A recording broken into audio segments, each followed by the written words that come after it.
All right, it is shot put time. So we're taking a look at Josh Awatunde, recent World Championship qualifier. I think he was a world medalist last year, maybe the year before. But regardless, right, really good shot putter. We're going to take a look at one of his practice throws.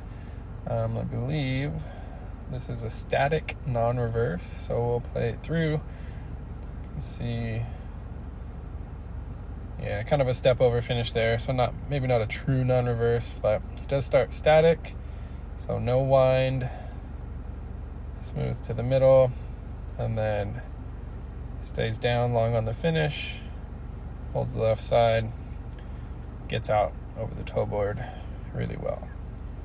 I like this variation a lot for a few reasons. Static, it forces you to be really efficient in how you generate your energy. You can't just, fling your body around or throw that left arm around in inefficient ways, or you're going to be off balance, you're not going to hit the correct positions, and you're going to ultimately end up losing speed.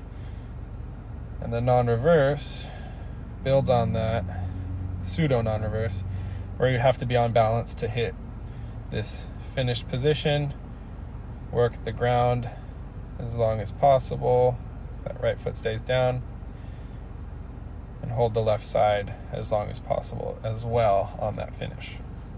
So with that being said, we'll kind of do the same thing as we did with Valerie Allman, where we have 3 key points. They're going to be very similar to the discus, but I want to highlight the differences here. So starting out of the back, right, we do have a static throw, so we're not going to see a wind. He's just going to load up over that left foot. You can see his body weight shift over here, this position, and I really like how this shoulder gets over the knee, gets over the ball of the foot. That's how you can use that shoulder as an indicator of how far he's getting over that left side. But even better, that right foot kicks up and around, and then this position, posture nice and stacked. Right, so that's a result of that right foot coming around from the back and not cutting too short. You can also see the space he's got here between the knees. Right, he's not cutting it short and closing those knees together. He's keeping them wide and around, especially the right around the left. So that's the first point here. Out of the back, he's kicking and sweeping wide and then tucking hard into the middle. This is going to be the first difference we have in the shot put, is going to be this middle position here. So right foot touchdown, Valerie Allman, her left arm was probably somewhere here, maybe not like super level. I think that even said 0 degrees, but it was pretty close to level. His left arm is going to be a little bit more at a negative angle, so it's going to be facing down towards the ground, because we need more lift in the shot, and you'll see that being reproduced in the front of the ring on his finish. That left arm path has a lot to do with that. We also see that right foot tuck in, so it swings out and around, and then that right hip tucks hard into the middle. Because we have a lot smaller of a circle in the shot put than the discus, we need to be a lot more compact, especially when we're quote unquote driving across the ring. Right, for the shot put, it's a little bit more of a step, kind of slight push off the left, pulling the left through the ring, and then getting that right foot down quickly in the middle here. Right, still similar, same thing as the discus, right? That stacked position. Right, his posture is really, really good here. The left leg is swinging around this way, and you can see all that energy is flowing around his axis that he's setting. So that first axis he sets here. Right side flows around that axis into the middle, creates a new axis here. That left side rotates around that to the front, touchdown here-ish,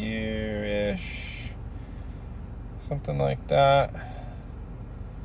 And so it does a pretty good job of keeping that shot back.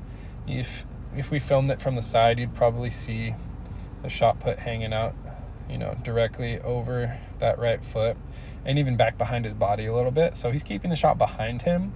I think he could, and this is a little bit older video, so maybe he does it better now, maybe keep the shot put, that's not a good one, maybe rotated back a little bit more so that it stays a little bit behind that right foot. That just creates a little bit more separation in the hips.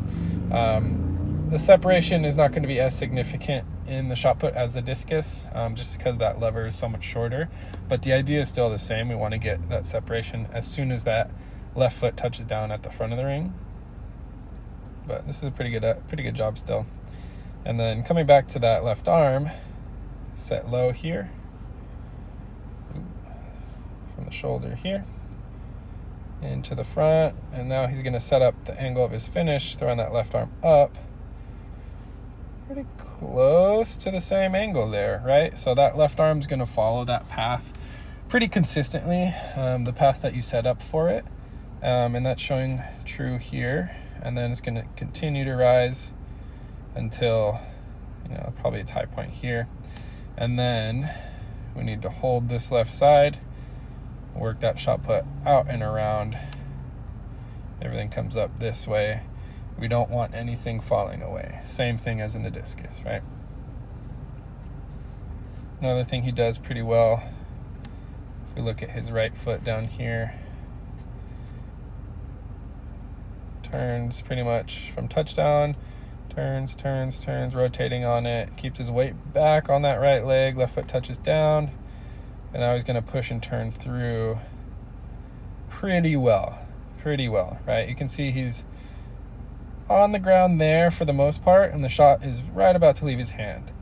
So this is as close to, I don't want to say perfect, but it's really good, where you're still pushing on the ground. See, now his left foot his right foot is off the ground.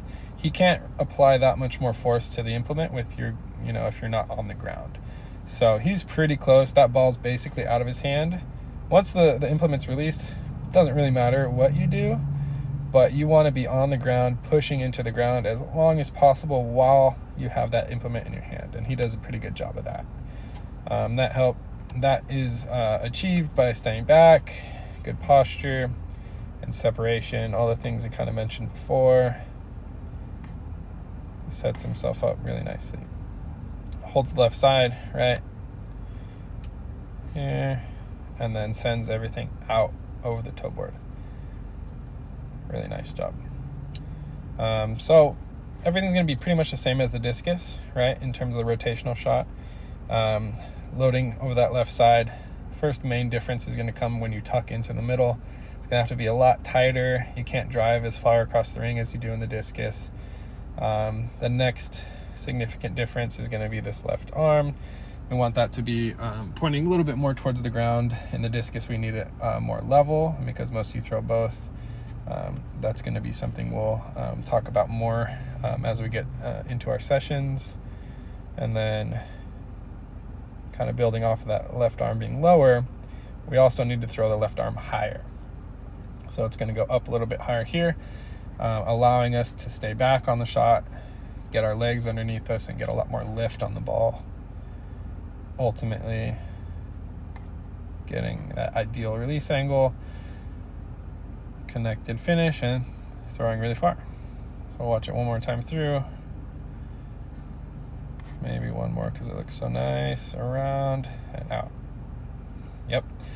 So if you guys are ever curious about how you want to start your sessions, doing these static starts are really good.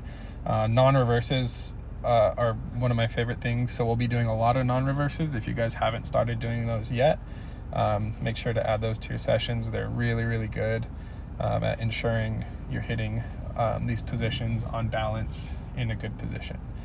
All right, if you guys have any questions, as always, you can feel free to reach out anytime. See ya.